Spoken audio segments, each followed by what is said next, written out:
All right, welcome to the Detroit Lions News Podcast. I'm your host, Joe Chap. This is James. And James, we were talking about it before the podcast about the Terry and Arnold stuff, wild stuff. I don't even know the whole backstory. Nolan has a great p- news piece on it. I didn't get a chance to go through it in detail. I don't know what it details, but it reeks of not looking any good. Yeah, and I mean it just broke. I think at maybe 5:55 right before we were about to come out here, and I'm definitely the opposite of a legal analyst or anything like that. But it was Nolan Bianchi, Lions reporter from the Detroit News, that kind of broke this official story. And I'd highly recommend Lions fans going to his account and reading the story. It's very detailed, kind of chronicles everything that's alleged at the moment. And just one of the quotes, that quote right there at the bottom there: Arnold and his friends decided to take matters into their own hands. Just from that quote alone, because initially we were coming at this from a standpoint of Mike Florio had posted his story whenever that Yep. was, hmm a week, 2 weeks ago, whenever that was. And basically it was refuted that the people connected to Terry and Arnold, I think he listed one as his cousin, Terry and Arnold's cousin, and one as, an associate of Terry and Arnold. And that was like immediately basically disproven. So it was almost like a non-story from the Lions' perspective at that point, because it was almost like this was like a fake story that Mike Florio put out there. So now at least there's, you know, some sort of legs that he could possibly be connected to this. So, at minimum, it's not, it's something that anyone associated with the Lions is kind of gonna look at this, a fan, and be like, "Oh man, like that doesn't look good or sound good." So, I don't know. Like we were saying, I told you, off the show, like, is this something that the Lions just kind of ride out and be like, he already hasn't been charged with anything, just kind of see where it goes. If nothing comes of it, there's no reason to get rid of them. Or, as we've kind of seen, the Lions have almost been a pretty cutthroat, organization when it comes to, if they feel like one of their players did something bad, there's almost no coming back from it. So I don't know. Hopefully, he didn't really do anything, or not, nothing. From a fan, just from strictly a fan standpoint, like this sucks. Like I don't want Terry and Arnold to be caught up in anything bad like this that jeopardizes his time with the Lions. I mean, from a player standpoint, you could make the case that his year 3 season coming up was as important as anyone on the team in terms of just being available the whole season and having a standout season to solidify his status as a first round pick. So really, quite literally anything outside of just that conversation of him as a football player, you don't want to take part of. So now that there's something that there's even however much chance that could jeopardize his time playing here, it's just, concerning, especially in a secondary where the safety position with injuries is, we're having to still talk about it as we don't really know exactly how it's going to play out. And Dan Campbell. now, Yep. yeah, and now a cornerback hopefully isn't involved in anything that jeopardizes his time here. It was just it's childish to be involved in something like this, and if you're involved in it directly or indirectly, like if people are tied to you, it's not something that you want to bring to the table in terms of what you're trying to do. And I know he has a podcast. I know he does some stuff on the side, but this is not a good look for him. It's not a good look for him as a player or as a person, to be honest. And if more things do come out within the next couple days, I mean, you could be looking at a totally different situation. You're hoping that it's just maybe like he's caught up in it minimally, you know?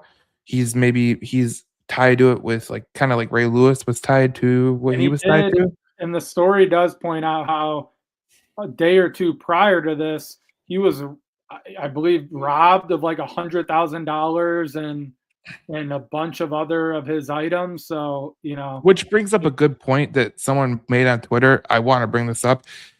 What do you have $100,000 just laying around in your house for? Like, you don't need what's that do? Like, that really is probably the dumbest thing. Like, just think about it. Like, you are a professional athlete. You're up for robberies.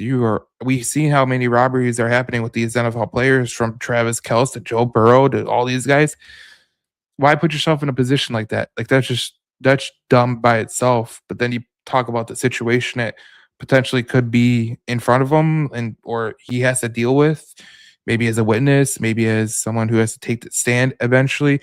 You don't know the way this thing can go. It can go 20 different ways. And I'm not a legal expert. You're not a legal expert. No one's claiming to be a legal expert. But the whole situation could have been avoided. And that's probably the way that I think Brett Holmes will take it. Dan Campbell will take it. And when this stuff comes out incrementally, it's kind of jarring, to be honest, because that's usually the way it works, especially as you go through the court proceedings. And I don't even think the courts know exactly what's going on right now. yeah, it's just something, as a, putting And like you together a football team, it's just the last thing that you want to have in front of your, is just an unknown of what's going to happen of this. And hopefully, you know, And like you said this earlier, is with brutal. the safeties all being up for questions, you know what I'm saying? Like, with injuries, right? And Terrion Arnold, like, your professional career, let's be honest, right here, like, your professional career is hanging in the balance. It really is. Like, if you don't have a good year, you could kiss the the tender that you can get as a first round pick. You can kiss that goodbye. That'll be gone. That's the thing. Like, this is a huge year for him on the football field. So for there to be even 1% of a anything other than that being the story, it's just, that's the last thing you want, because this is a guy that, from just a pure football standpoint, they need him to be a legitimate starting cornerback, and a really good one at that. Um, they don't need to potentially fill another. Do they now, as cornerback? Like, you wouldn't even be asking that, in my opinion. Like, that was the one, like, it was the position where I get people were dissatisfied with it, but in my mind, it was like the one spot where, yeah, like, zero questions asked. Terry and Arnold and And you didn't. DJ Reed are going to be the starters. So yeah, I hate this. From now, is there, even 1% chance that we might have to pivot from whatever? So Yeah, because this is a just major. we'll see what This is happens, but just the last thing you want to deal with is just more question marks about a really good player on the team. like last week. We were talking about nothing is certain. We were talking about nothing is literally certain. Now we have certainty that Taylor Decker will be back. That's good. We'll talk about that later. But this is another area of nothing is certain. And I think that if I'm Brad Holmes and I'm sitting in the office, I'm going, what the hell just happened, dude? Like, I thought this, like, you got to understand, like, this is not something that he probably thought was coming at all. You know what I'm saying? Like, he's probably like, what the hell just happened? Like, I don't even understand it. And hopefully Arnold's not involved in it. Hopefully it's just, the judge bringing up a specific example. But this can go south really, really fast. And I hope that nothing is in the balance, pretty much. Agreed. Hopefully the situation was handled is, within the conflict of what it was. Because, like I said, I think this stems from, like, an alleged him getting robbed initially. So, from a best case scenario of hoping as a fan Terry and Arnold wasn't involved in anything, maybe it's just he was bad spot, bad time, where he was a victim of something, and now, of course, he's going to be, in some way tied to something in that. And but yeah, I don't know. I can't act like this story, like I just would say Lions fans should definitely read the Nolan Bianchi piece because it's very detailed and seems to really hash out what's being talked about in this situation. And we'll just have to see what comes of it. Really, that's part of being a fan. You're at mercy of a million different things of what can happen, and this is one of them that just came up really right before we came on this show. Yeah, and we talked about it, and there's like I said, there's a million ways thing can go. Hopefully, it doesn't go anywhere south from here, because if it does, then we have to talk about potentially going and get a corner, and that's just not really something that I'm. I mean, you have Ennis Rakestraw, who is constantly injured. You have, I mean, there's a ton of things that this could mean, and the cascade effect, and it just goes to show you, like, this is why you draft for character. And I don't mean to say this because Terran Arnold I don't think he had a character issue coming out of the draft, but this is why you draft for character. You draft people that you do trust to be in your locker room, no matter how you slice it. Like, we've heard stories about people not liking the attitude of certain players and them dropping in the draft, or criminal stuff that made him drop in the draft. Like, these things are serious, and when you're a general manager and you take the chance of a player, like you say, I'm drafting this guy, and I know he's got a bad background, but I'll take the chance. Well, if it goes south, like it can, you're screwed as a general manager. Like, you just took a chance on this kid, and he basically told you, for you, I'll do what I want to do. It's not a good situation. That's why I always tell people it's important. You don't always want to draft for just talent alone, because talent alone can get you into problems. Like, if you're DK Metcalf, you just punching fans and all sorts of things. You gotta think about how they like to be coached, how they are in their personal life. Are they a problem? Like, my stereotypical player that I would love to draft every time, I would draft a million of these guys. There's not a million of these guys.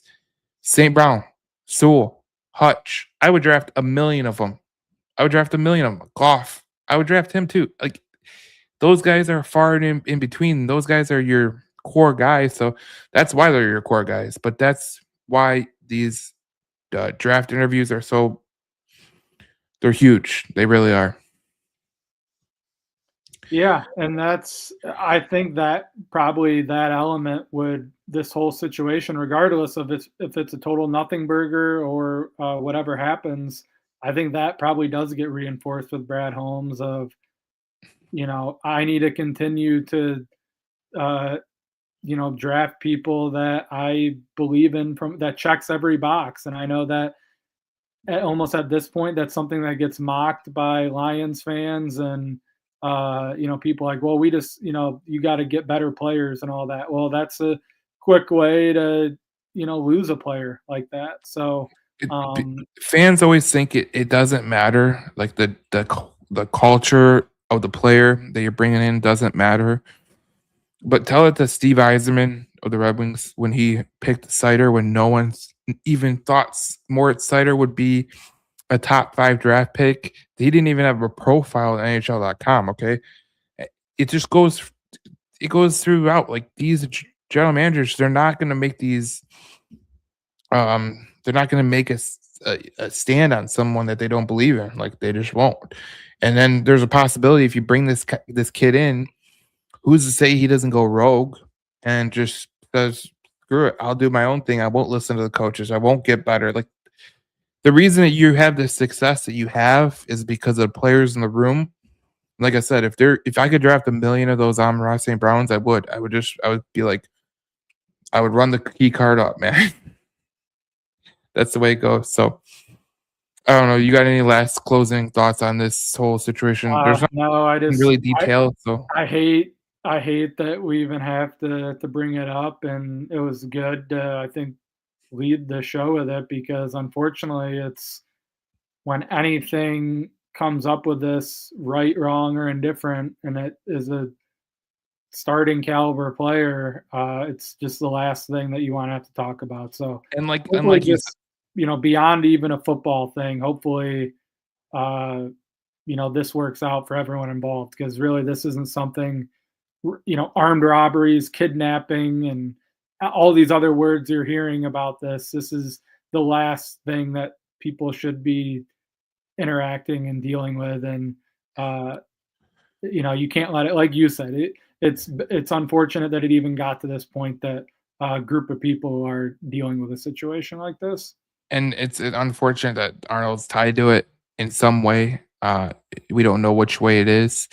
And like I said, we could get off the podcast tonight, and everything can go to shit. So that's the way this thing works. So just thought we'd bring it up. Obviously, a little bit of short thing right there. We got a lot of good stuff coming today. We got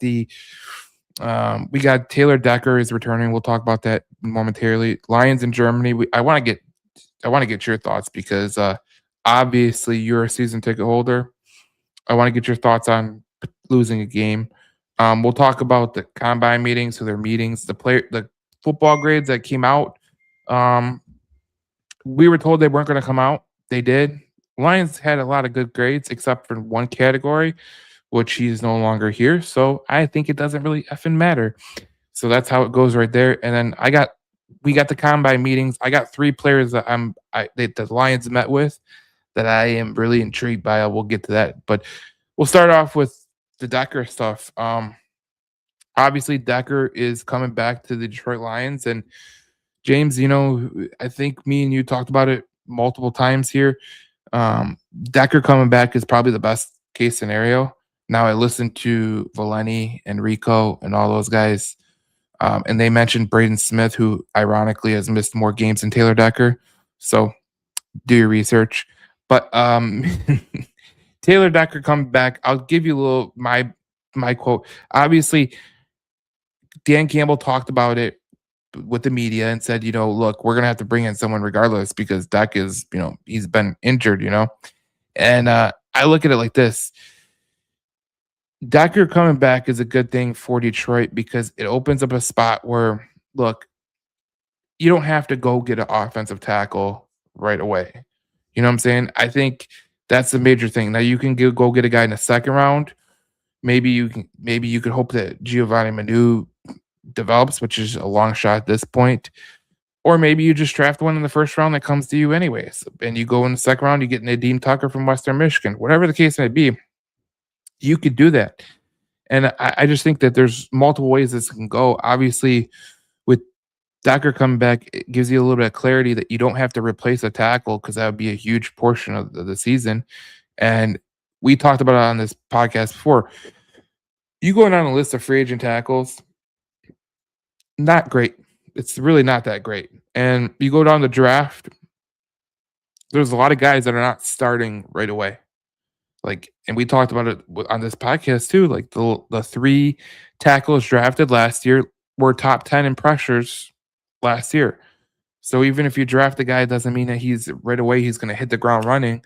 So it's a hit or mix. And we talked about it on this podcast about the probability of actually hitting on the tackle. Like it's not a rocket science. It actually is rocket science to get a good tackle. Now we did get a good tackle from the draft, but that's because the Bengals took Jamar Chase. Thank you, Cincinnati.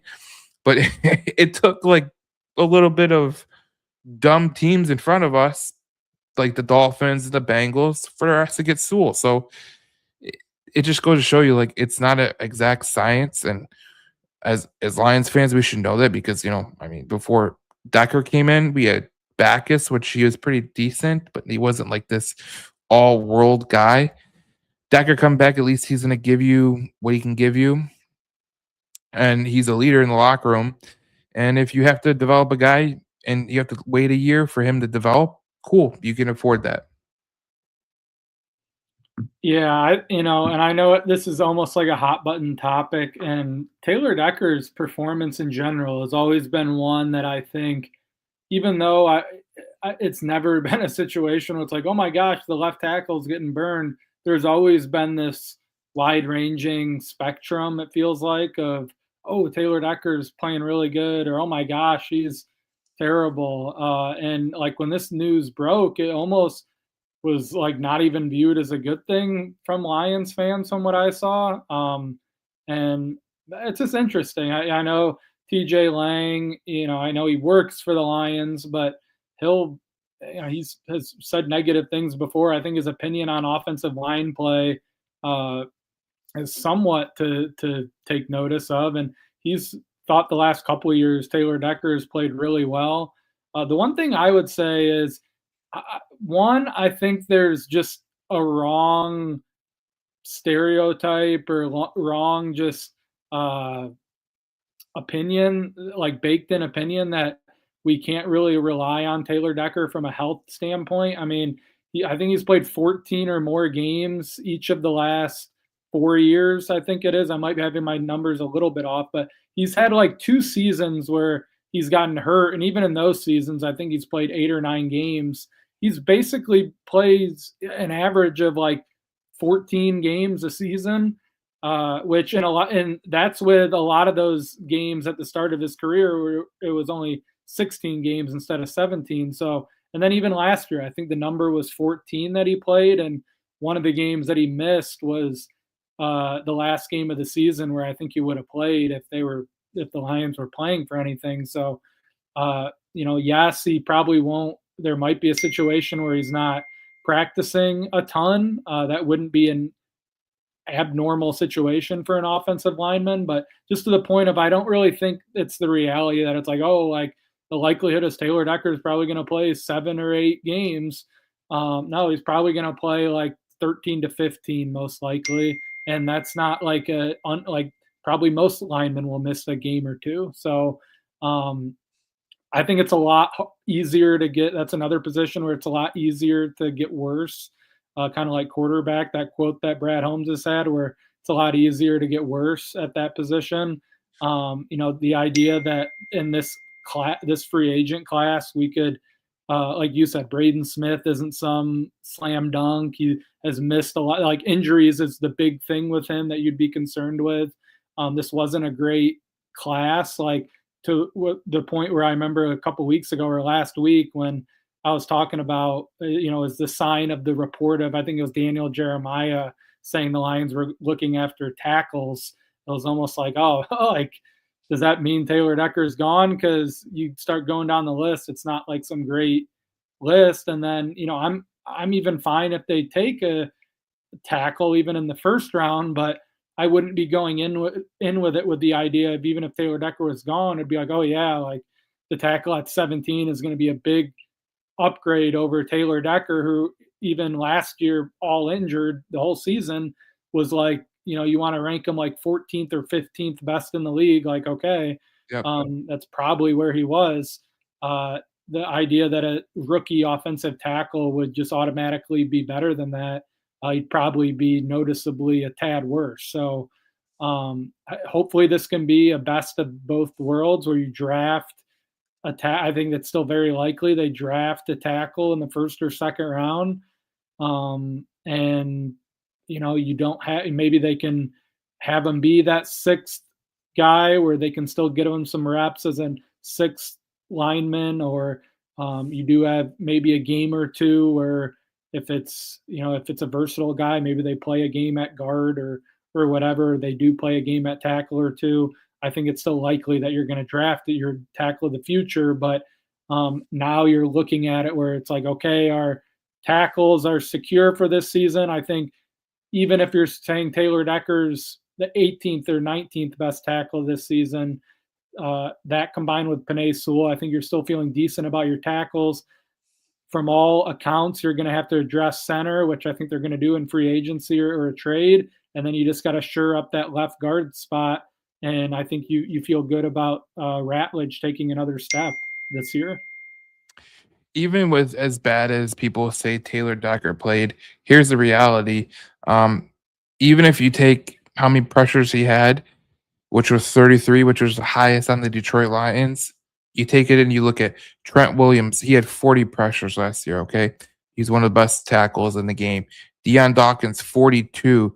Will Campbell and Josh Connolly, who were drafted last year, 43 and 45. Terrence Steele from the Dallas Cowboys, 52.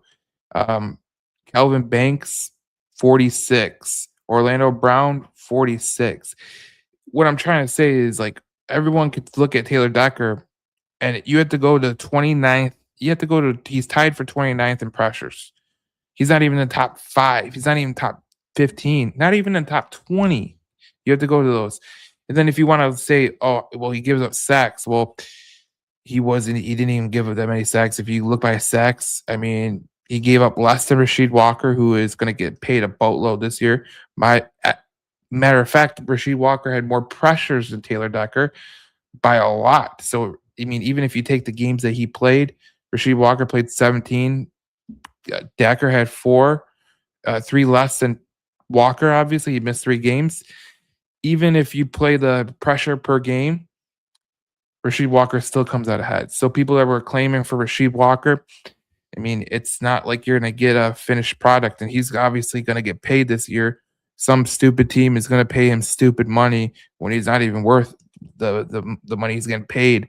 And it's funny because you look at it and you go, okay, I brought up Jermaine Illuminor.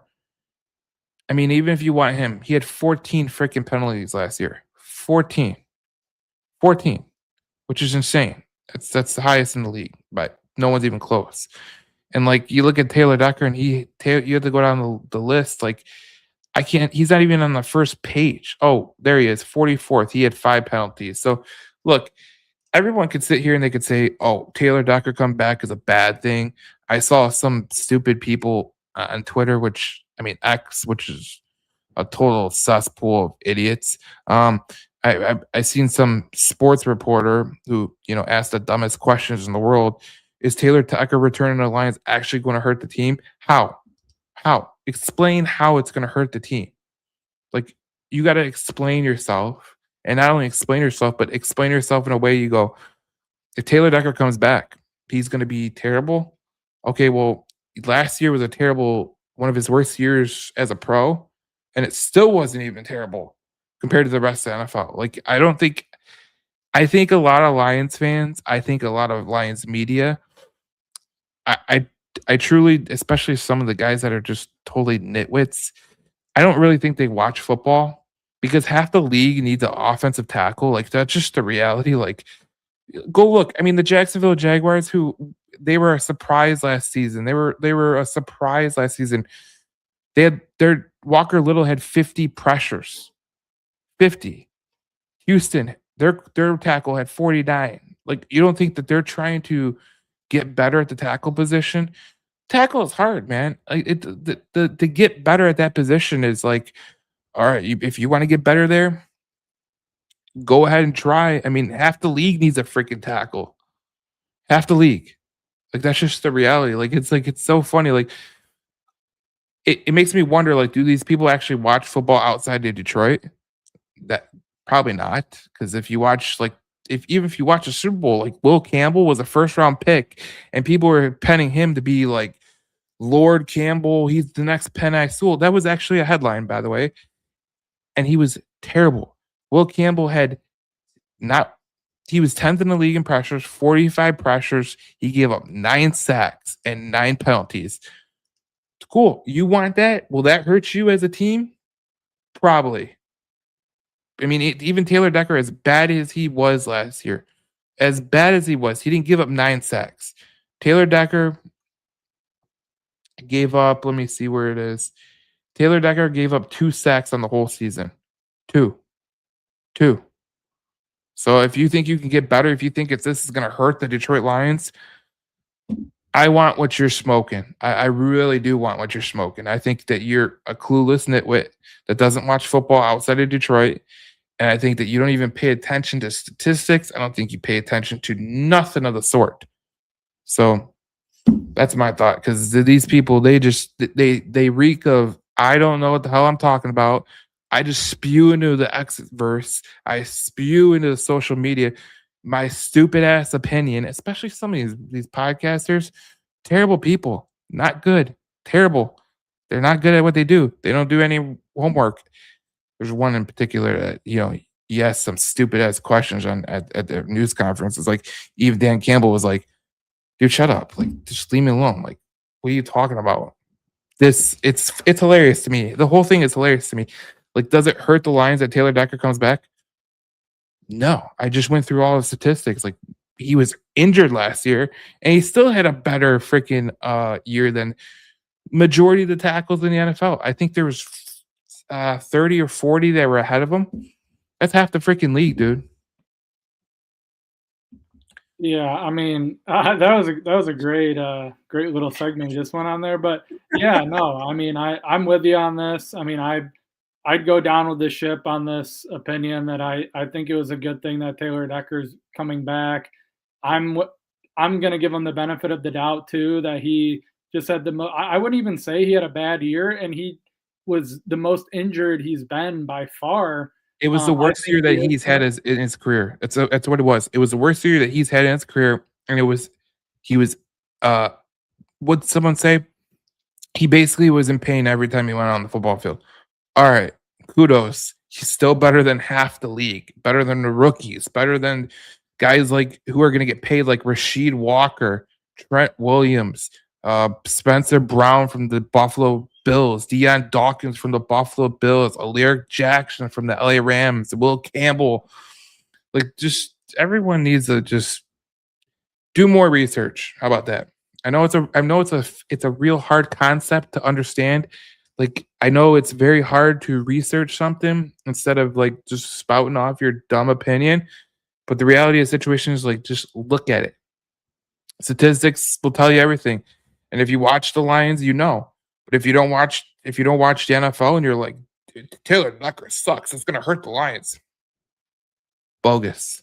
Go watch the rest of the NFL. I'm pretty sure CJ Stroud out there in Houston would love Taylor Decker. Even as a geriatric Taylor Decker, he would love Taylor Decker. I'm pretty sure, I swear to God to you, I think CJ Stroud would love a TJ Lang. And TJ Lang is like, I don't know about he's that. he's not in football shape. Like, that's just the reality. Like, okay, like No, honestly, I just think there's a way more upside to this than even people that are against it would admit. Just from a his own play standpoint, I think there's a very legitimate chance that Taylor Decker next season is better than what a rookie would have been, or a free agent who like no one would have been as excited about as Taylor, like equally as excited or not as excited about as he would have been with Taylor Decker. I also think getting his replacement and having a year like this is a Lions legend in Taylor Decker. He's the most tenured player on the team. This is a guy that has put up with the absolute like worst of the Lions and has had a really good career his entire time here. And now we get a year. We get basically what we didn't get with Frank Ragnow, where we should be drafting his replacement this year, and they get a yes. year to learn under Taylor Decker. I like that element, and I like that there's probably a good chance, like I said, that he has some sort of a role this year, if that's even just the third offensive tackle on the team that goes out there with 6 offensive linemen, or if we do draft someone with more versatility, maybe they can step in at multiple roles. But just the mentorship side of it, and then getting a guy that I like you just laid out. That's a position that everyone in the league, unless you have like one of the handful, like unless you have like a Panay Sewell or a handful of other players, you're probably in the category of you have someone like Taylor Decker that you're happy to have on your team, or you're in the other half where you have a bad offensive line and tackle's a huge issue. So I think you now don't have to worry about tackle for another year, and it should honestly be easier now to, even if you go like sure up the left guard spot, which some Lions fans even have told me they're not even convinced the Lions need to upgrade. Everyone is convinced they need to upgrade the center position. You have your right guard, you have your right tackle. You don't need to now do, and like if you just hit on a decent center and upgrade, not even a crazy amount, your left guard, and you have a healthy Taylor Decker. And the inside of it alone, as we talked last week, I think if you upgrade the interior, the strength that you have, I think, on the tackle spot will show up even more because it really was the left guard spot and the center spot last year that was the huge weakness on the team. If you were if people are, Donkey Kong, that's on YouTube, he commented, he says, "Gotta draft a offensive tackle round one and a free agent center who's gonna play left guard." It opens up, me and you put out last week, like, this is my list. I put out Batonio and McGovern. You put out Siamalu, Linderbaum or McGovern. You had, 2 centers on there, which is fine because it is a Some really people are saying important. Cade Mays is connected to the Lions. Cade Mays would be a great one. And Justin Rogers, I think, did a really good piece pointing out the centers that have 1 year left on their deal that there absolutely could be one or two of them traded. The guy that most Lions fans will connect to, the Froholt, the Arizona center. Yeah, I'm not really a But big fan of him, to be honest. Like, I yeah, like him as a player, but, like, when we look at centers and we look at the most productive centers in the NFL in terms of pressures allowed, like, if you go down to Froholt, I know he had some really terrible, uh, quarterbacks, but he was ranked there right there with Glasgow with 19 pressures.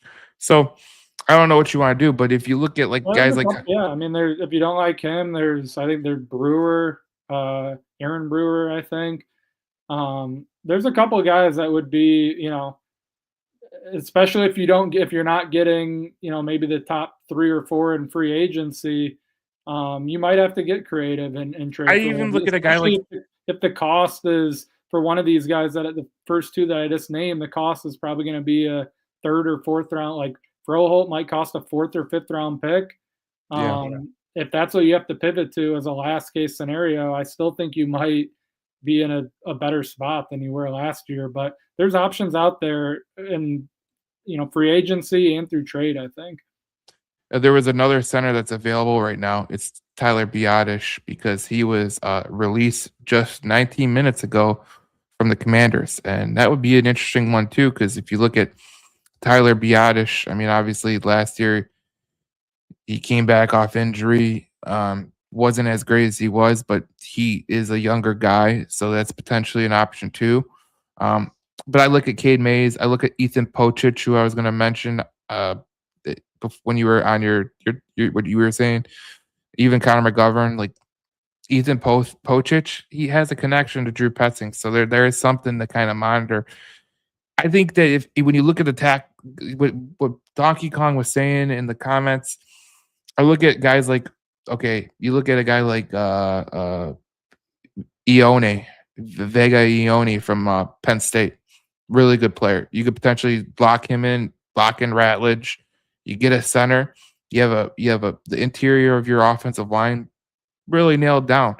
Even if a lot of people they say draft Caden Proctor for a defensive tackle. I mean for tackle, he's a guard. Let's just put it out there. The guy's a guard. So there you go. Well, So that was kind of big news that you just brought out there. I mean, I see a lot of people now pointing out I mean, Tyler Biadasz, he started 16 games last year, 15 games the year before that. The last 5 seasons, he started 15 or more games. I mean, he's going to be 29 years old next season. I mean, that's another legitimate option. It seems like that's available now. So, yeah, that's Biadasz good news, honestly. Yeah. Biadasz allowed just 4 sacks and 1,200 pro snaps in Washington in 2 years. Solid presence in the ground game as well. Still just 28 years old. So it's a huge move right there. And there's obviously centers available. I think that Brett Holmes will go get a center, and you got to reinforce that interior of your offensive line. We talked about it last week. We literally put it out there in the ether. Joel Batonio, you had Samalu, I had McGovern, you had McGovern and Linderbaum. You took it a little more serious than I did, to be honest. But I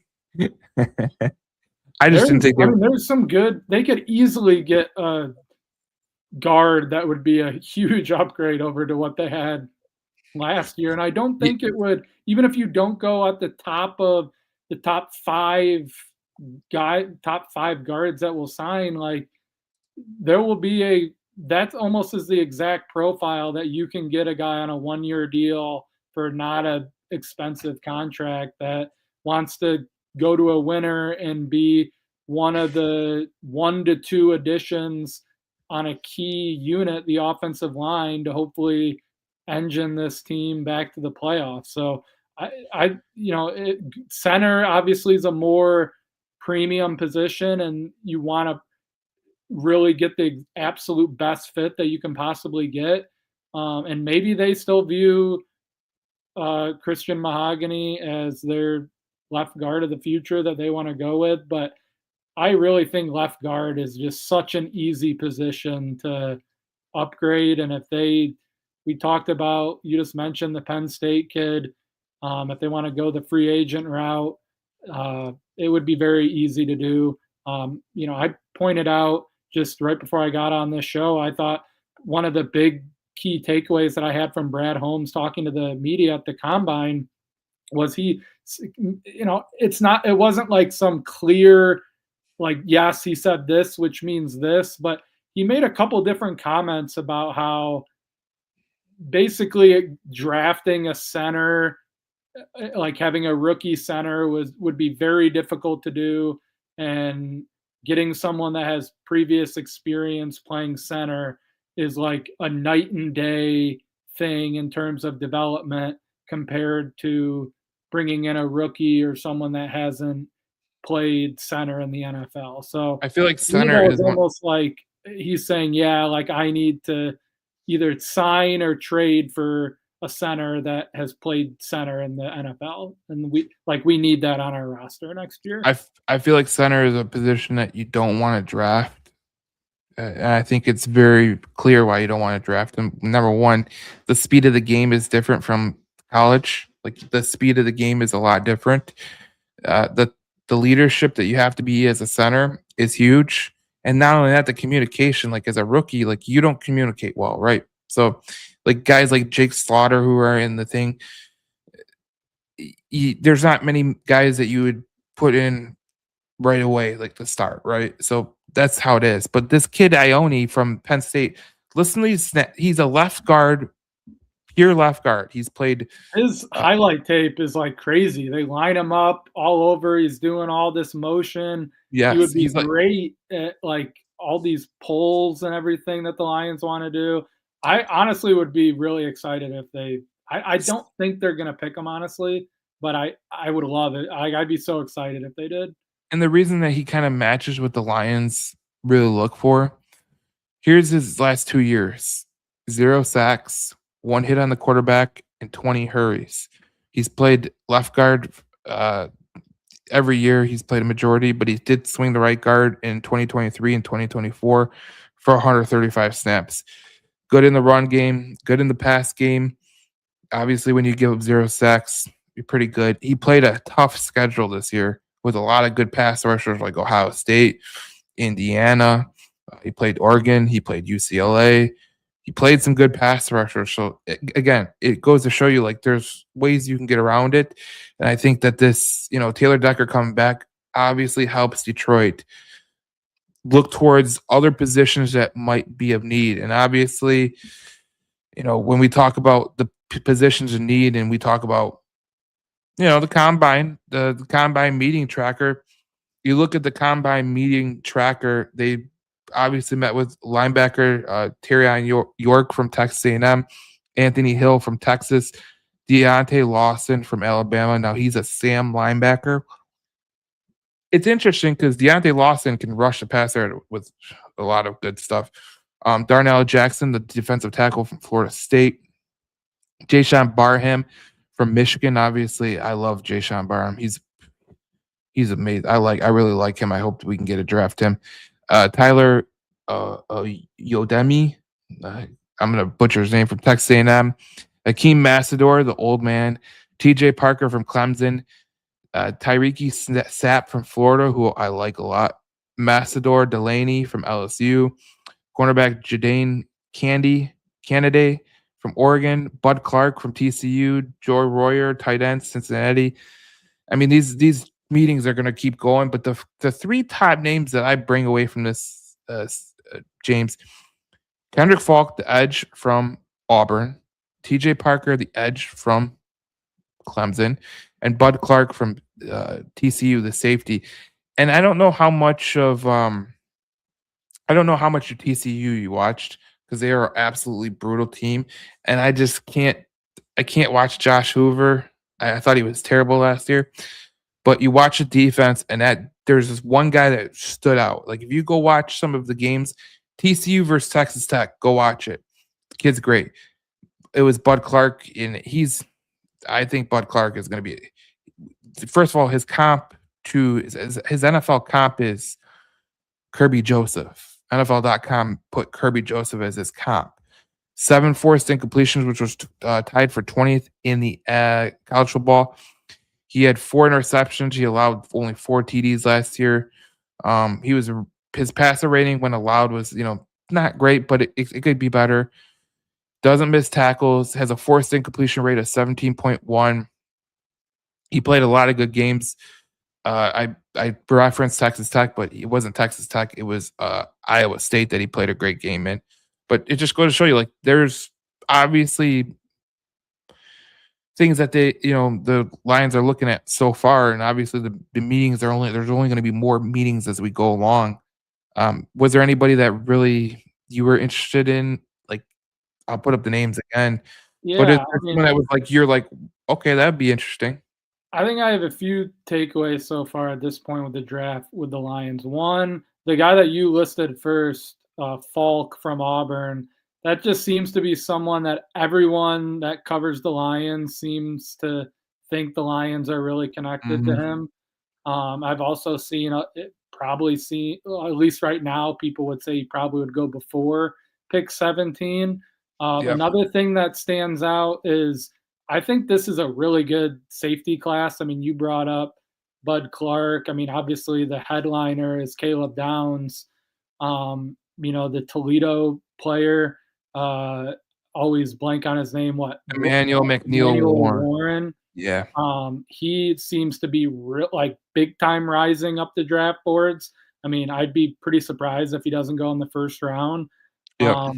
So I mean, I think there's more juice to this safety class than maybe others in recent memory. And then the other thing that stands out directly towards the Lions is I'd be pretty surprised if they don't take a linebacker at some point in this draft, like more than just like a 6th or 7th round pick.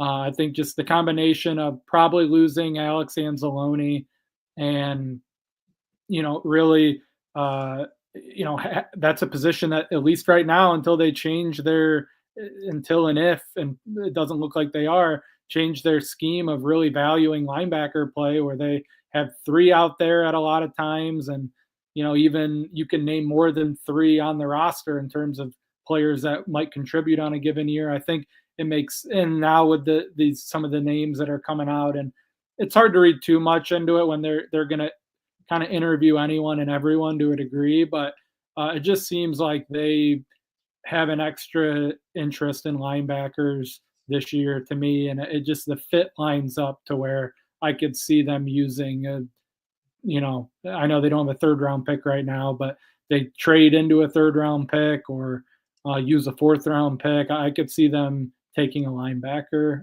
with a real pick this year. The kid Anthony Hill, he interests me. He had 47 tackles last year. He only missed 3 tackles last year. He played a lot. He played in the slot. He played in the box. He was all over the place as a linebacker for Texas. One of the players I did mention, Deontay Lawson, that's another guy who could really get after people.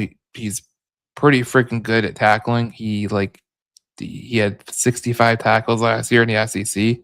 Now he does miss a lot of tackles. He missed 17 last year.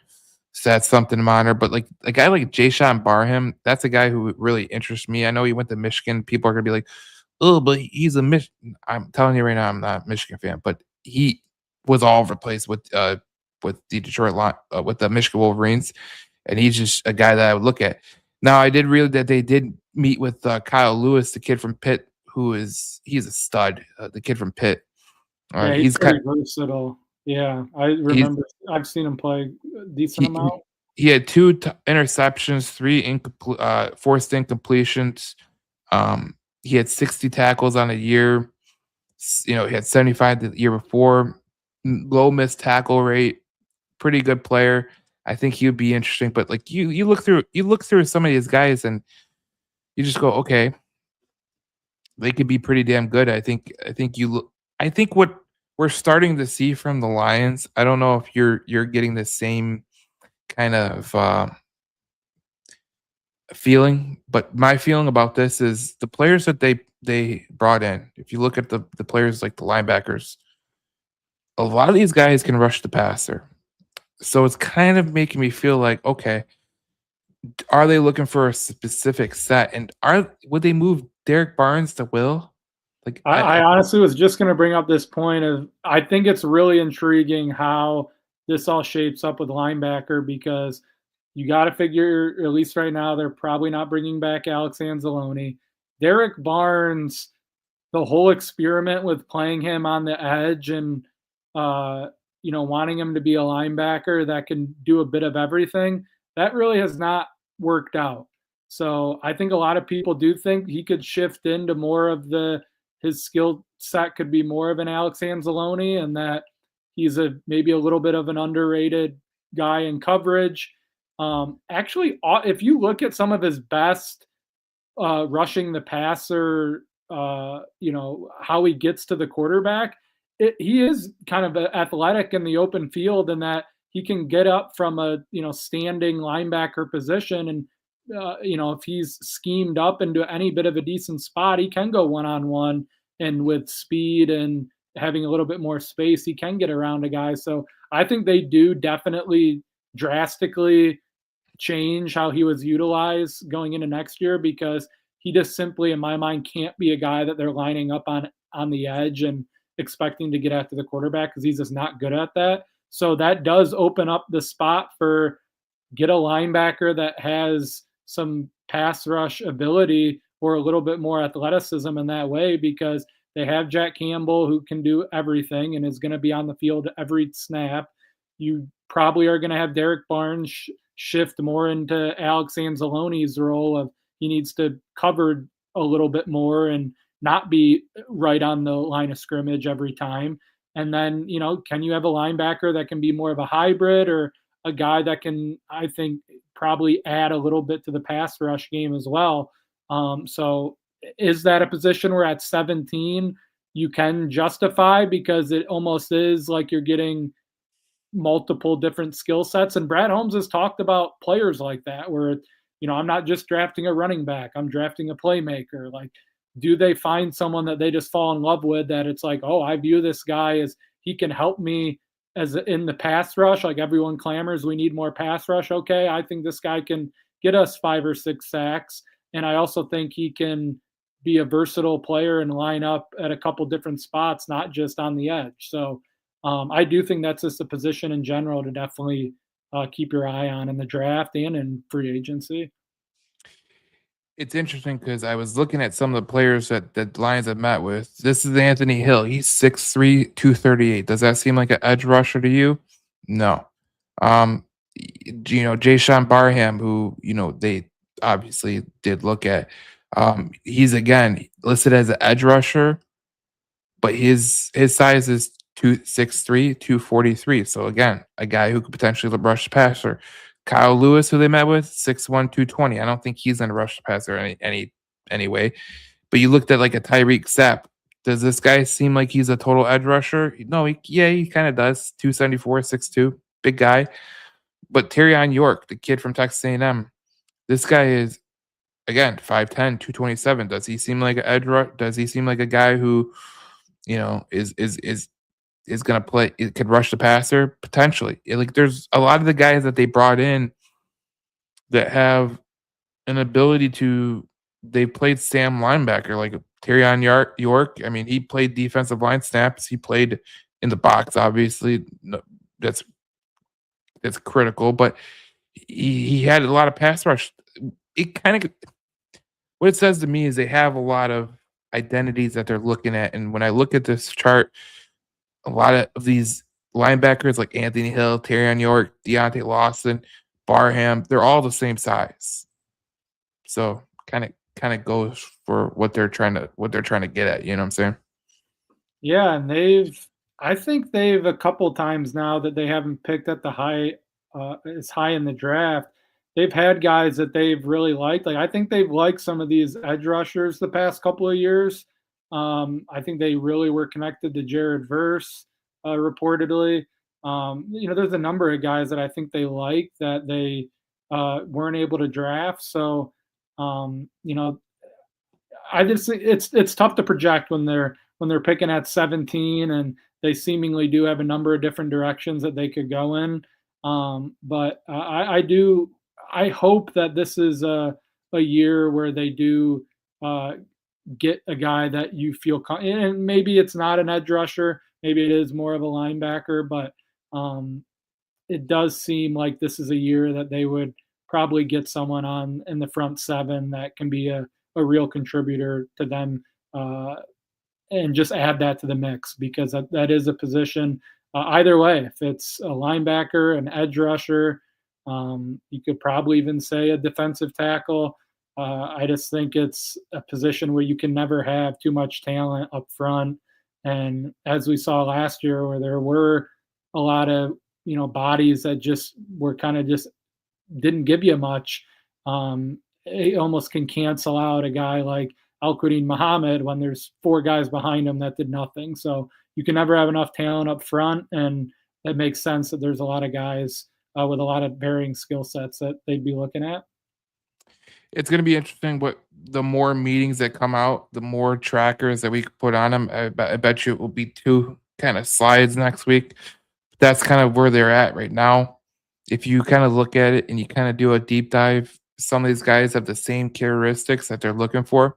Leads me to believe Derek Barnes could potentially move to could move to where Anzalone's spot was, and someone comes in that could fill the void of what Derek Barnes was supposed to do. Like we see Nowoski do it, but I'm pretty sure they want a linebacker who could really rush the passer. And that's kind of like the theme in football right now is like, let's go get me a linebacker who could rush the passer. That's what it is. And when you have a linebacker that could rush the passer, you could use him as edge rusher. You could use in passing downs, you could use him as, a guy that could rush the passer, but also if he sees something, he could step back into coverage. Those are kind of really crucial guys that you talk about. And all these linebackers have the same traits it really makes it interesting. Now, let's talk about this because I'm interested to hear James's feeling because we obviously know James is a season ticket holder. Lions are going to Germany. They will lose a home game, not a playoff game. That'd be ridiculous.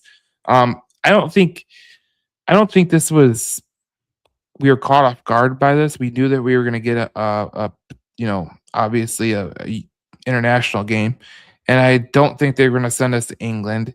I don't think they were going to send us to Spain or Australia or Mexico or Brazil or wherever they want to send us, because obviously St. Brown has a tie to Germany. It actually makes sense, and I think it's actually pretty cool.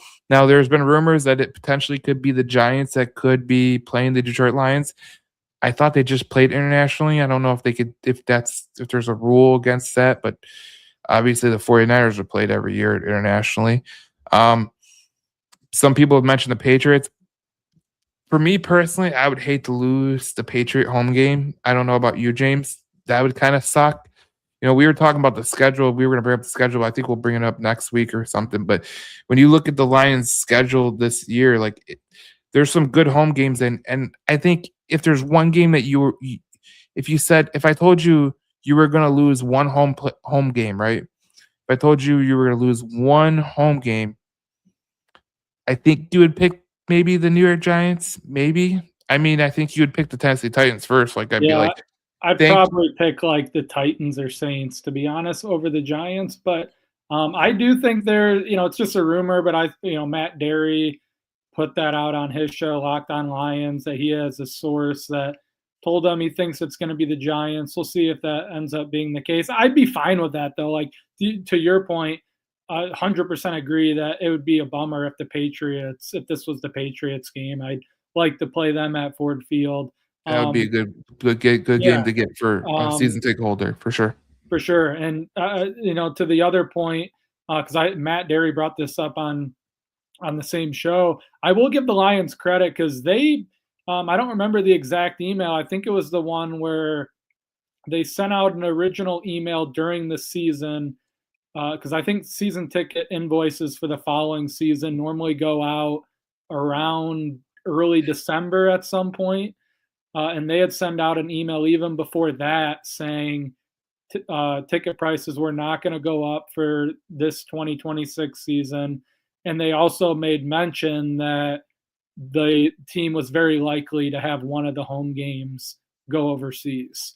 See, So I there's mean, there was there were season ticket holders that said that you didn't get an email like that. yeah, no, they had, and I could go out and find it on my email, but yeah, this had long been communicated. They had brought that out, and then even more that this is I could have told you even before then if I had to make a prediction that it was going to be Germany for next season, and the Lions were long overdue to go overseas. I think their last game was the Chiefs, which I remember the game, and I Yeah, remember always panning to Travis Kelce because he was having a ton of catches against us. That was a long time ago. Like I can't even remember what year that was off the top of my head. that was when I think that was when Martin Mayhew got fired. So what was that, like 2006, 12? 2012? I know they played the 2015. Falcons overseas, which that was a great game, and Golden Tate had a long touchdown, and that was in England. They came back. That was when Mike Smith absolutely just blew his load as a coach of the Falcons. Like they I remember remember that game pretty well. I don't remember the he Chiefs didn't game. I know he that didn't that call was a time he later didn't call a on. timeout and the time ran out. I was like, damn dude, you're gonna get fired after this game. Yeah. Now I do have a reconciliation for Lions fans. Maybe the Giants were the wrong New York team that you could potentially play. Let's just say maybe you get like, I don't think James is gonna sit here and be like, "Oh my god, I'm gonna lose the Jets game." No, I would be. I want the Aaron Glenn. I think that's one of the sells for next year. Not that it's like some crazy draw, but yeah, I want Aaron Glenn. That'd be a shame if the Aaron Glenn return game got moved from Detroit to Germany. I definitely want that game being in Well, Detroit. I just look at it like, okay, Aaron Glenn gets fired from the Jets. They bring him on the flight back. It would be brutal if that was the game that got him fired. It could be, honestly. And I guess the other thing I should point out for this game it's speculation, but I think the games in Germany that the NFL has played in have been from every year since 2022. So from 2022 to 2025, I think one year they had 2 games in Germany, and every single one of them has been from like November 5th to November 13th, something like that. Okay. So and the bye week is then always after the team goes to Europe. So I think that would line up decently for the Lions. That would be like a week 10 or week 11-ish bye week. That would be a great be a week or two after what they had this week, which I think was week 9. That would be a great bye week for the team. Yeah, I think the timing of that would be, if assuming that it's somewhat in that ballpark, because then you'd get Thanksgiving like a couple weeks later, which if they finally don't have us play the following Thursday, which who knows, maybe they do again, but I mean, you could have a bye week and then a couple weeks later you get at a normal time, like halfway through the season, and then the extended mini bye after Thanksgiving. Hopefully that happens and it's more of a recipe to have a healthier roster. I'll tell you what, this home schedule is not great. Aside from the Green Bay Packers and Chicago Bears, which we know come to Ford Field always, the Jets come to Ford Field, the Saints come to Ford Field, Patriots, Buccaneers. Okay, I could deal with that. The Titans, Buccaneers coming for like the 90th time in a row. It seems like we play them every year. We have at home like several years in a row. NFL Central divisional rivalry. Okay, Tennessee Titans and New York Giants. Okay, the Titans and Saints don't do it for you. It like honestly, but it's it's to the point that I may just be wrong on this, and it it doesn't really make me look good necessarily that I'm the guy that is saying, "Oh, I really think the Lions' schedule is really terrible."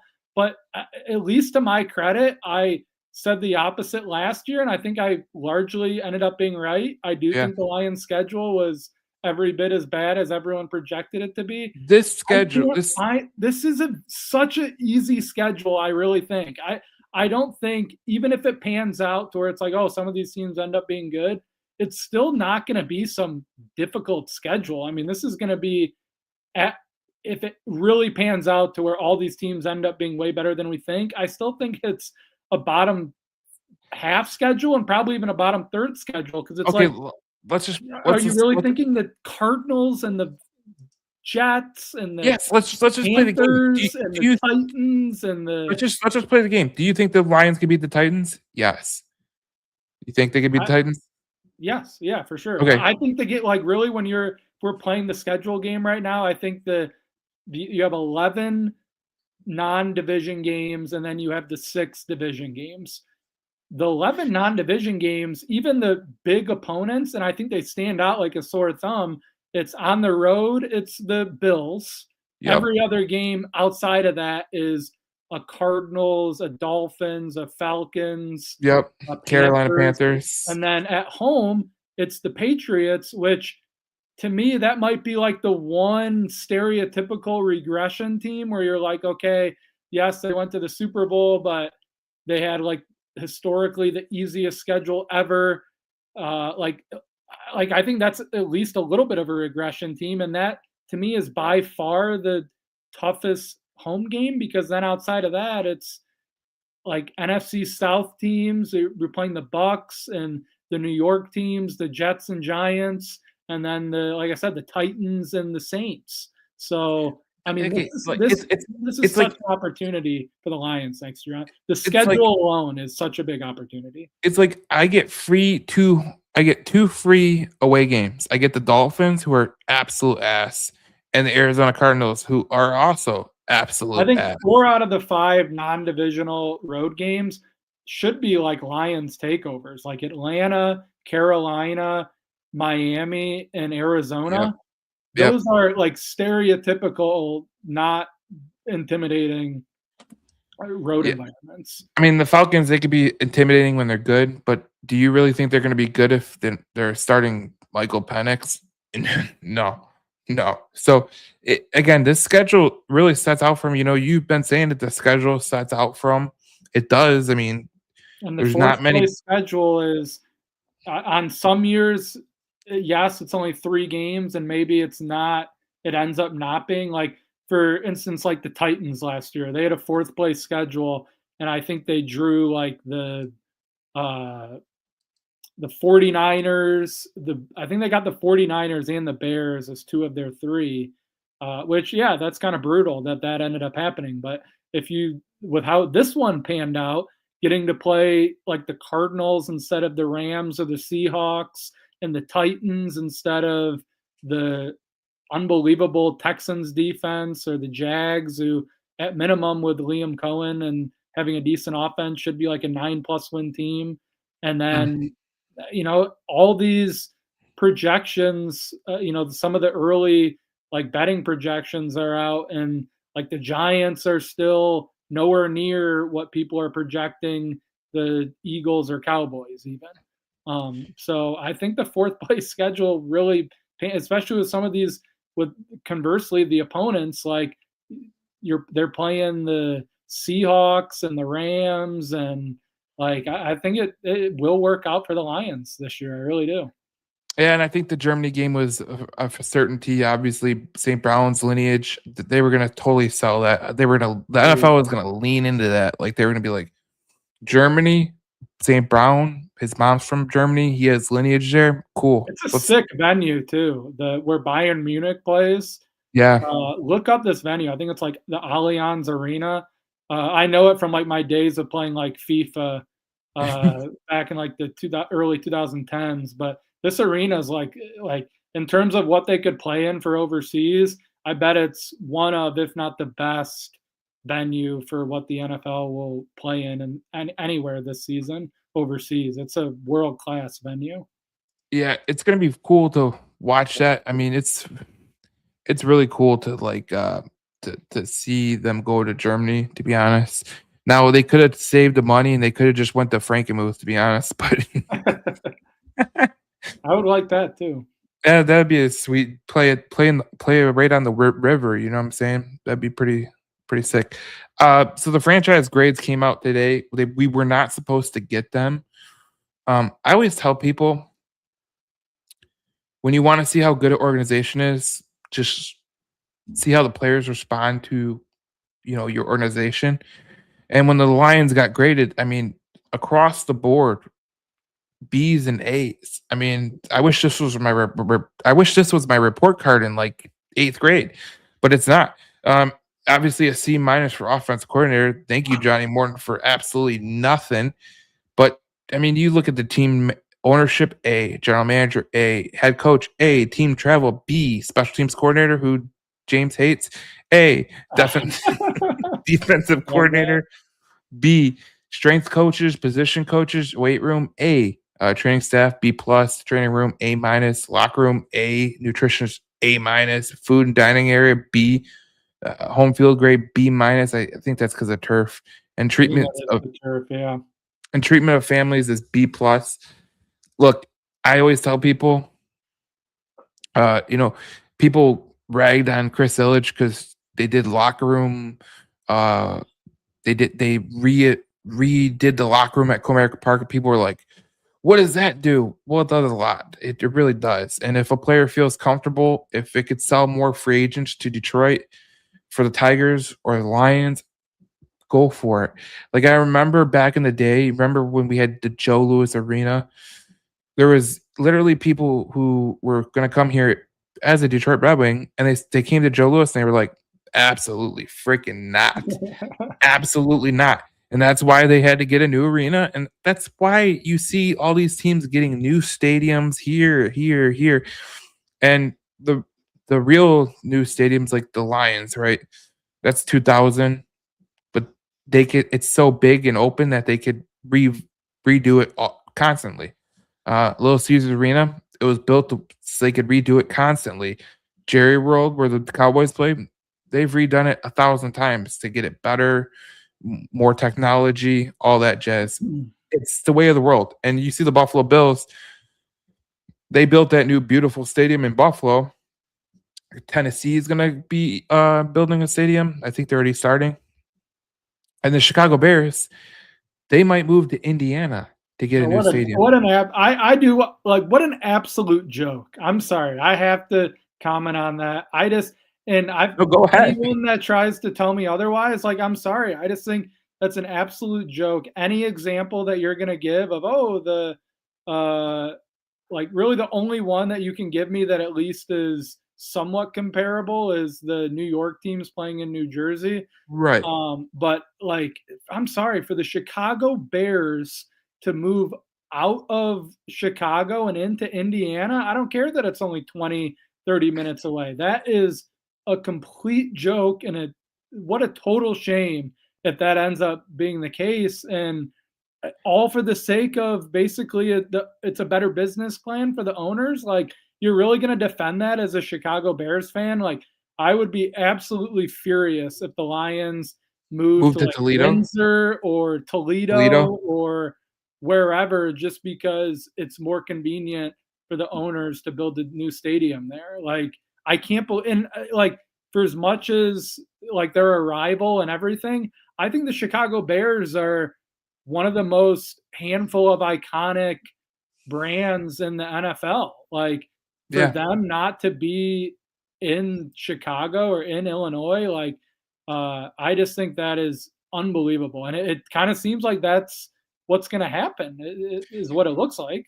This is where politics meets business and these sports teams. Like, I mean, the way it goes, like for the governor of Illinois, Pritzker, for the mayor of Chicago, to lose the Bears is like a major like loss on their political career. I Like agree. I think it's that's a it's probably travesty. I would love to run against these people and be like, "They were so bad, the Chicago Bears even left." Yeah, unbelievable. That would be, like, the number one thing I would say against them, like, they let the Chicago Bears move to Hammond, Indiana, and I don't I can't e I wish I knew this guy's name, but, well, one of them people should know from online, like G-Fed, the Yeah. guy who, like, goes to all these college stadiums and does Yeah, yeah, videos yeah. on it.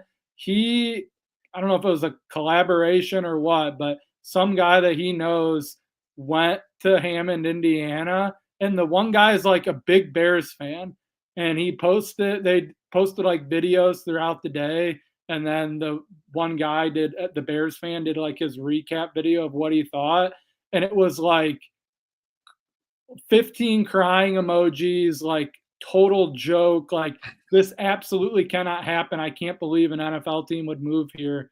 Like, and people are trying to say, oh, it's an extension of the Chicago suburbs. Like, it's one, it's not. And two, even if it's just me acknowledging optics alone, like it's just because it's not in Illinois or not in You Chicago, moved and it's in you moved out of Indiana, state. that's honestly kind of the whole thing for me. Like, I don't care that it's 20 minutes away. The fact that the Chicago Bears would be in Hammond, Indiana is just like that can't be considered like what did we've lost way too much cabin pressure if it's now normal to be like, yeah, we'll just move the team out of state because it makes us more money. Like maybe if they were like the Phoenix Coyotes moving Right, like but, across you know, border state lines to wherever, but like the you gotta you Chicago Bears moving to Indiana, it's just a total joke to me. And I'll make fun of the Bears for that for eternity if that happens. Like every single time I see the Bears on TV, I will be making fun of them if they now, move to Indiana. here's where I'll hit back on it. I don't blame the ownership because if they can't get a deal done with a stadium, it's not their fault. Like, you gotta have And 2 they should people. tell the team if they can't front But money for their own team. yeah, but you That's how I feel about it. when you do these stadiums, like, for instance, like, Tennessee's building a new stadium, right? Which looks sick. I mean, even Detroit has actually the right model to do it, to be honest. They sell you the land. This is where it works. This is how it works, okay? They sell you the land for what it's gonna be worth. You pay it back, obviously, because they don't wanna sell you land. Like, if Detroit Red Wings would've bought the land where LCA was, it was worth, like, $50 per acre, okay? So, it wasn't really worth much. So, they don't wanna lose money on that. So, they'll be like, "Okay, well, this is what we'll do. We'll pay for the traffic, the things that need to be done around the city. That will help us. You just do this. You'll pay it back in pay it back over time." And that's the way it goes. Like, sometimes you have to make these deals, and the reason that it's so prevalent is like if you're the Chicago Bears, like if you were trying to say like we need an indoor stadium because we want to lure the Super Bowl here, we want to lure Final Fours here, potentially Frozen Fours here, concerts. Like, it's a big understanding, and like Detroit has it the right way. They did it the same way with Ford Field, Comerica Park, LCA, and they're doing with Detroit FC too. Is like they tore down that whole building because why should it be on the ownership of Detroit FC to tear down that old Southwestern hospital that was absolute just an eyesore right off 94, no, 96 and 75, right in Southwest Detroit? Like, it's gone now. I Like, you blame the McCaskies. It's all their fault. If they yeah, can't build a team, if they can't build this, have a good stadium for the Chicago Bears, and they feel like they need to move the team out of state in order to get this done, I think that's an indictment on them, and that's terrible ownership, in my opinion. all these If Sheila Ford got to a position where it's like, I'm sorry, the best I can do is move to Windsor because I don't want to deal with building a stadium in well, there's a Detroit, difference I though. would not be giving her like a free pass. You're like, that's a total joke and it's all your fault. And I don't care what the reason is. And these owners are all rich enough to build the new stadium and do whatever they want. It's just they want to be able to They make are more money doing it the other way.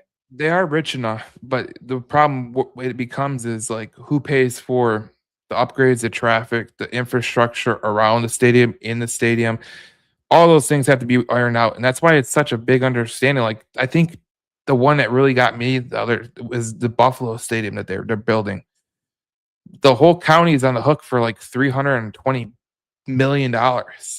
And it a lot of times it works out in a good way. Like you get business, you like in terms of Ford Field and Comerica Park, it's worked out tremendously. LCA will work out tremendously.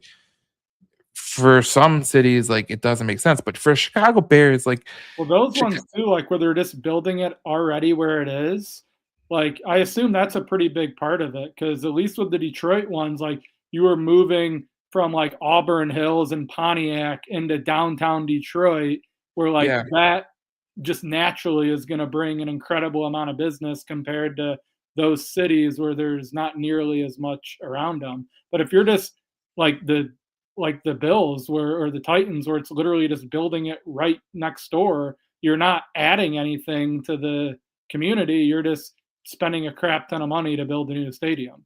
yeah, and also you got to do the infrastructure that happens, like the sewer, all Yeah. electricity, like everything has to be changed. It's interesting. Like if you ever like look it up, like you look up YouTube, like and you go, okay, what does it take to build a stadium? There's a couple of good YouTube videos out there that you'll be like, holy shit, I didn't Oh, I even know know it's that. 1,000 times more complex than I'm painting it out to be. Now I was I'm I still did just gonna totally blame the McCaskies and forever make fun of the Bears if this happens. this is probably one of the best stories ever. Now, the Chicago Bears stadium they play in Soldier Field right now, they did that I need to upgrade. get to. If they're leaving, have you been to Soldier Field? Yeah, it's a dump. I know, yeah, that's what I've heard, but it's still iconic. That's It's crazy that the Chicago Bears have only played in 2 stadiums as a franchise, yes, Wrigley Field and yep, Soldier Field. I mean, and that's iconic. Soldier Field's been there for like 120 years, Yeah, basically, and unbelievable, they built onto it with that stupid. It looks like an alien ship. It's dumb. They should have never done it in the first place. They could have just redid the stadium, put a dome over it, just eh, redo the whole stadium on the same plot but the problem is the Bears want the Final Four. They want a Super Bowl in and build an Chicago, incredible stadium. and that's the problem. That Chicago doesn't want to play ball, and Illinois don't want to play ball, and that's kind of like where they're at. And it's like okay, Hmm. but I did laugh though because we are so synonymous with the Madison Square Garden. There's been 3 Madison Square Gardens, okay? The first one literally fell apart while there was a game going on. That was actually pretty funny, but that's how. I didn't realize that, wow. Yeah, if you go look it up, like they were literally, I think the Rangers were playing the Maple Leafs, and the building was literally falling apart. I'm like, Wow. damn, like we always joke like I hope a meteor hits, and It actually did. it was actually happening. It's interesting how these stadiums break down, but Detroit really has a good way to do it. Like the Detroit FC moving into that Southwestern Hospital thing that was vacant since 1995, I believe. Total eyesore. You've seen it before. Total, just it looks terrible. Detroit actually said, look, we'll tear down the building. We'll do the infrastructure around the stadium. You just have to pay to build the stadium. And they're like, cool, we'll do that. That's kind of the way it works, and that's literally like the gist of it. But for Chicago to move to Hammond, Indiana, You don't think that's a complete joke and disaster? well, it's a joke on many fronts. It's a joke for the Okay. politicians that are in Yeah. Illinois. Like if I was the mayor of Illinois or the If you governor, were a Bears fan, how would you feel about this? Would it and well, you'd still be a Bears fan, obviously. I'm not gonna first of all, act like I wouldn't be, first of but all, I'm a Bears fan, so I don't have many brain cells in me. Okay, so that's number one. Number two, like I live in Illinois. Like I know exactly what I'm getting myself into. Like I literally, my state might go bankrupt at any moment. Like I know what I'm getting myself into. Chicago is high in crime. Like I know that like this stuff is gonna be. This is like something that the Bears might. If I was Detroit, like if do I you was a have a Chicago, sense of pride that the Chicago football Bears were I'll leave it moving like this. out of state? Would that I'll or leave am it like I this. just is that optic for me? No, it's I'm overplaying it too much? no, you're right because it's like if the Red Wings left Detroit. Right, Like that's how I feel about it. It's like, it's no, not. they need to be in Detroit. you can't lose the Red Wings, okay? Like, they had a chance, like, I think it was Kwame didn't wanna build a arena for Detroit. They didn't wanna give him the land that they had for that was vacant, um, because he thought that, the Joe was good enough or whatever, and the Detroit Red Wings actually looked at land outside of, like, in Livonia and, like, Troy and all those places. It's interesting because it's a business, like, you And that part I don't even love that, but I at least to me that's a different thing if like Chicago moved to Arlington Heights. yeah, whatever exactly. I don't view like to me that's like okay, like ideally you would have liked to have him in Chicago. I don't to me that's still a totally different thing. They're still in their home state. Uh I just moving them out of state to me is even if it's 20 miles, I think that's incredibly stupid. We don't Oh, know. man, I We hope don't know. not, but We don't certainly know. not a great update to get today. And I'm sure we'll get more updates as it goes along, but yeah, speaking on the Bears thing, if the Red Wings moved out of Detroit, it'd be a joke. If It the would. Tigers moved out of Detroit, it would be a joke. Now we've seen the Pistons go to Auburn Hills, we've seen the Lions go to Pontiac, which was also a joke, and that happened because bad leadership in the city didn't want to really do nothing to help those guys. Um, it just goes to show you, like, it's not a really this is not a politics kind of thing, but when you vote bad people in, you get bad things that happen. And the Bears leaving for Chicago to go to Indiana because they're going to offer them a better deal. I've It always speaks more. thought, what's the former Big Ten commissioner? I thought that guy was an idiot when the Bears hired him. I don't He's think so he's he's I don't think he's he's accomplished anything there. Kevin Warren, is that his name? Kevin Warren is actually he did some good things for the Big Ten for sure. I don't think he's done that anything great for the Bears. Well, he's trying to get this stadium thing is That gonna was it his has big project, wasn't it? He was supposed to that was like his big thing. yeah, and he's dealing with a mess. I think it's there's blame to go on everywhere. It could Yeah. go to the Bears, it could go to the politicians, it could go.